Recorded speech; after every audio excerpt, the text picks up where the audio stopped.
Hello everyone, welcome to my YouTube channel solution Khan. Sorry दोस्तों, काफ़ी दिन बाद मैं वीडियो अपलोड कर रहा हूँ।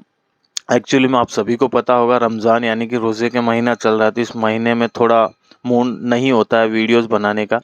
लेकिन आज मेरे पास मेरे एक दोस्त का डीजे सेटअप है और उसकी प्रॉब्लम ये थी कि उसकी पूरे शार्पी में लगाने के बाद, ट्रस पे शार्पी लगाने के बाद उनके करंट आ रहा था।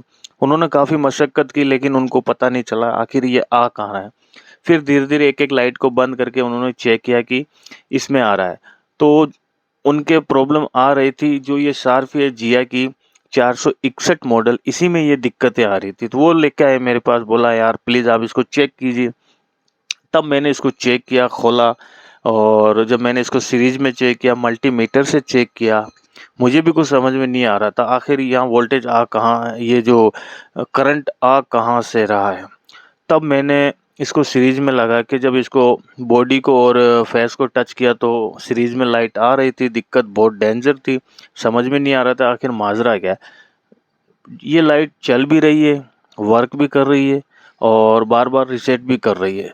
तब मुझे लगा क्यों ना यार मैं इसका, ये देखिए हम इसका करंट चेक कर रहे हैं, अभी नहीं आ रहा है। जैसे ही हम नंगे पैर अगर हाथ लगा लेते हैं तो इसमें ये करंट आ रहा था। तो फिर हमने सोचा क्यों ना इसकी पावर सप्लाई को अच्छे से चेक किया जाए।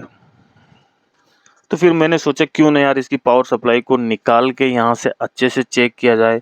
तो मैंने इसकी पावर सप्लाई को बाहर निकाला। बाहर निकालने के बाद मैंने चेक किया तो मुझे इसमें दिक्कत मिली। इसका एक सर्किट है जो NF50 मॉसफेट लगा हुआ है, वहाँ पे कुछ दिक्कत आ रही है। वहाँ पे कुछ डाइवर्ट्स हैं और कुछ जेनर हैं और कुछ रेजिस्टेंस हैं, कैपेसिटर हैं, तो वहाँ पे दिक्कत आ रही थी। वहाँ एक्चुअली इन्होंने ये मुझे बताया था कि यार सडनली एक दिन हमारे यहाँ हाई वोल्टेज आ गया था।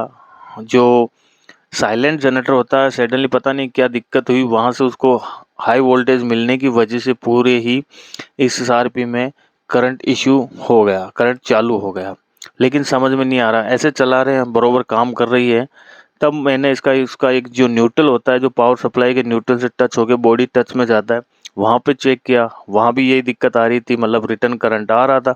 अब करना क्या था, तो हमने इसकी पावर सप्लाई को बाहर निकाला।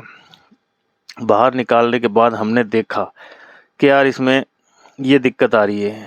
जो आप देख रहे हैं सामने, ये 2 मॉसफेट देख रहे हैं, ये जो मॉसफेट देख रहे हैं N50 है, और यहाँ जो ये कैपेसिटर वगैरह जो लगे हैं, यहाँ से शॉर्ट सर्किट हो चुका है। इसकी वजह से इस पावर सप्लाई में रिटर्न करंट आने की वजह से पूरे ट्रस में और लाइटिंग में करंट चालू हो गया।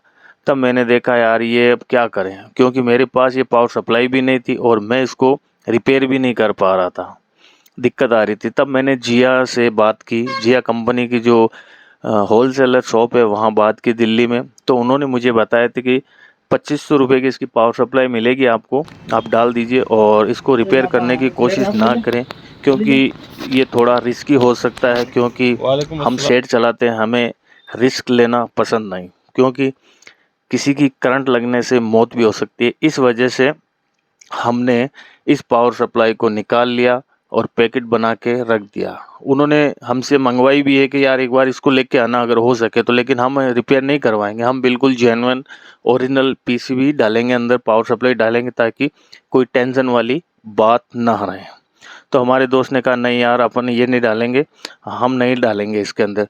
तो ये मेरे पास उपलब्ध नहीं थी और मैंने नहीं डाली। मैंने उसे कहा भी था कि चलो मैं इसका ये इश्यू मिटा देता हूँ, लेकिन इसमें प्रॉपर वोल्टेज नहीं होने की वजह से ये बार-बार रीसेट भी कर रही थी। तो अक्सर देखा जाता है कि जब हम डीजे का काम करते हैं और सडनली ऐसी कोई दिक्कत आती है तो बहुत तकलीफ़ होती है। तो प्लीज़ जब भी ऐसा कुछ इश्यूज़ हो तो आप वो पार्ट्स ही चेंज कर दीजिए, ना कि उसको रिपेयर करवा के आप उसमें डालें, क्योंकि तकलीफ़ दे सकता है। तो चलिए मिलते हैं फिर रोज़े के बाद